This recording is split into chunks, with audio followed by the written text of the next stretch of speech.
Now we will verify our grid infrastructure and ASM instances. First thing we'll do is look at the init tab file for OHASD, Oracle High Availability Services Daemon entry. This entry exists in the init tab, which was added by the installer, and it looks good.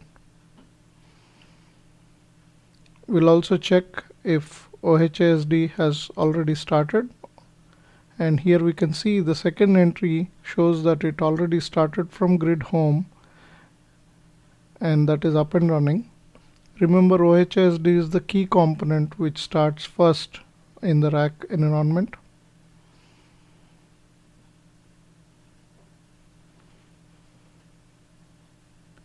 CRSCTL command is the main command to check the cluster status. Here it is showing us that CRS, CSS, Event Manager, all three key components of RAC are running on both nodes.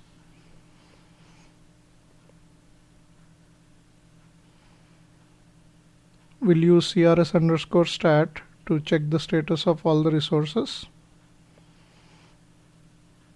Now we'll grep only for the offline resources.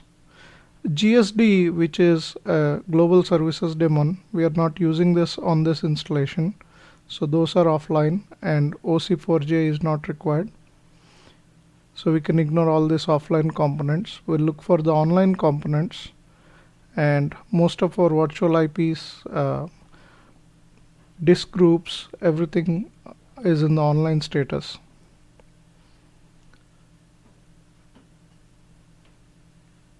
CRSCTL stat command,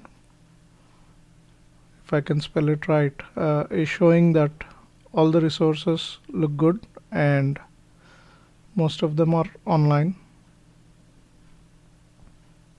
Key is all the required components are online.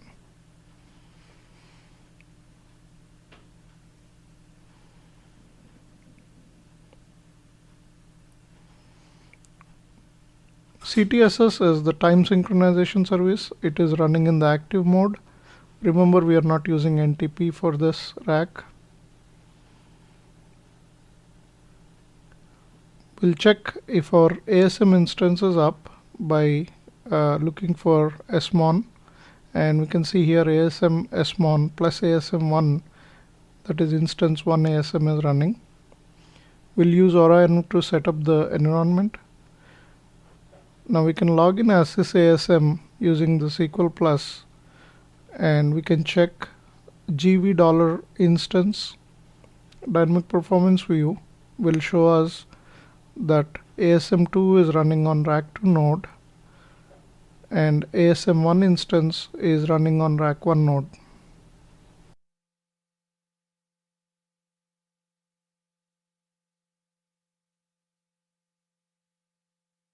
Now we'll launch ASM CMD, which is a command line interface for ASM, and we'll list the disk groups.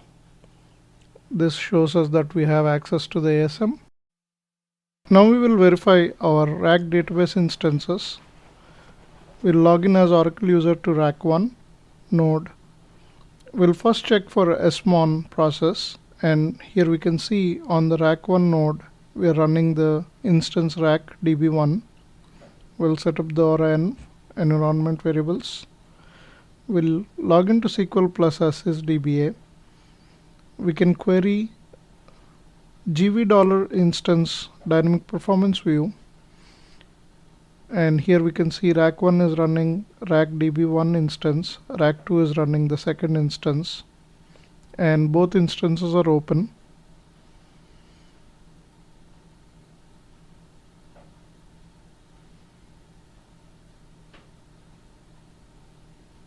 EMCTL is the enterprise manager control.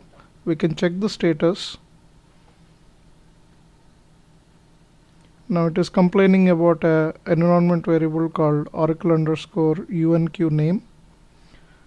We'll set this up as RACDB. We'll check the status of the enterprise manager control or DB console, And here we can see the URL for the enterprise manager and the status is running. What we can do is, for the future, we can add this Oracle_UNQ name to our bash profile.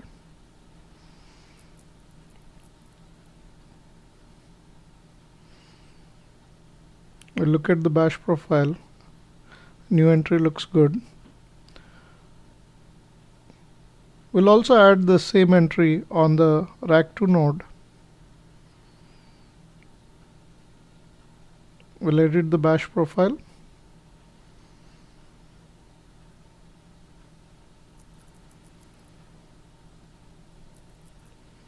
We have to add Oracle_UNQ name equal to RACDB.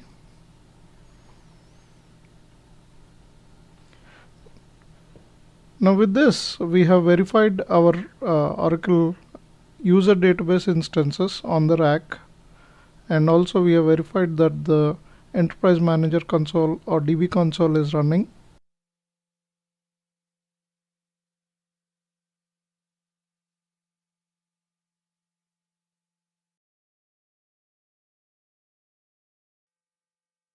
Now we'll log into Enterprise Manager website and we'll check various components.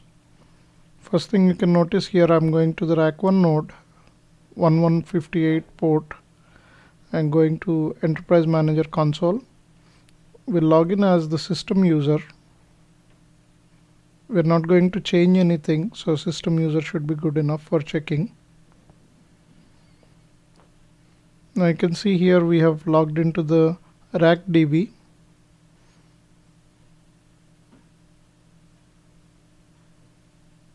We can take a look at the home page. Shows several things here. There are a few alerts. It shows job activity. Nothing is there.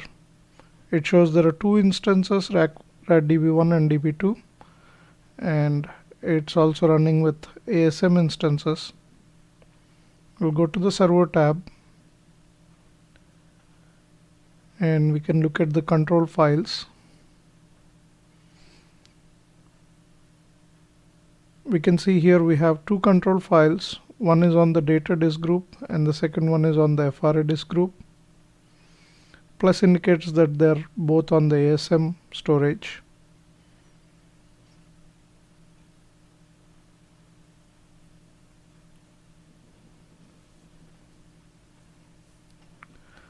We can now go and look at the table spaces we have in this RACDB. Notice that we have two undo table spaces. In the RAC environment, every instance needs its own table space for undo. We'll go to data files. Just take a quick look at the data files. You can see they're all placed on plus data, which is the data disk group on ASM. We'll look at our archive log files. We have switched on the archive log mode for this database, and all the archive logs are created on the plus FRA, which is the FRA disk group. We can log off from the Enterprise Manager.